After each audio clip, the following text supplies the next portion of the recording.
the blind spots Republicans used to have almost shifted to Democrats, because Republicans, for political reasons, are now sort of reaching out to working Americans and, trying to at least get their ear into those conversations. And I think it's having some effect, at least on the fact that Republicans were on top of this before Democrats were. And I think the last thing I'd say would be this should put some focus on milk banks. I mean, that's by no means like a solution to this immediate crisis, but so there are milk banks around the country where people can donate breast milk. Yeah. And they're just massively under-resourced, yet there are so many babies in NICUs and also beyond that would be so much better off if they're drinking breast milk rather than formula. And there are, I think, many people who would be donating, many more people that would be donating if it were easier to do. Right. My family did. We did it more than 10 years ago, and it was very difficult, because of the way that they're so under-resourced.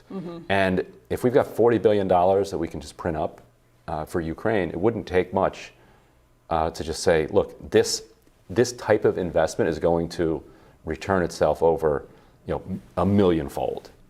It's amazing how much we take for granted the security of the supply chains when they're working correctly. We totally take for granted how dependent we are on what is actually a very, very fragile ecosystem. And so that's another reason I think particularly those centers are underappreciated, because if you're one of the people who has, under normal circumstances, no problem buying what you want in bulk, it's never an issue. You can go to Costco and you can buy incredible amounts anytime you want for a relatively low price. And in a situation like this, when that's gone, I mean, it does shed light on how fragile this is for people always in particular circumstances, or how difficult it is for people in particular circumstances. But I think it has been an interesting illustration and lesson in how out of touch a lot of people who talk about politics and actually make our policy are on certain issues. And it took people who have babies in the media and in politics to really start talking about this, hearing from moms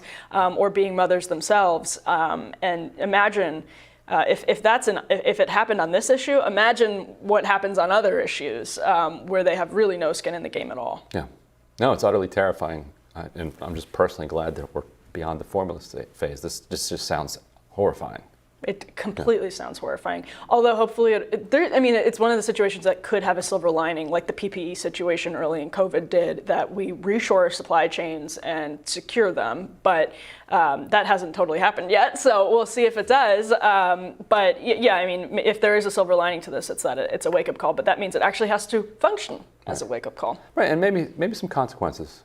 Like, how about some negligence? How about some actual consequences for people who do this? Yeah, just how about that? It's all anyone's asking for. Investigate these companies, and all of a sudden you change the balance then between how valuable it is to you to skim that money off the top versus reinvesting. 'Cause you gotta change that formula, otherwise people are just going to keep walking away with the money. I'm all for that. Although not optimistic it'll happen.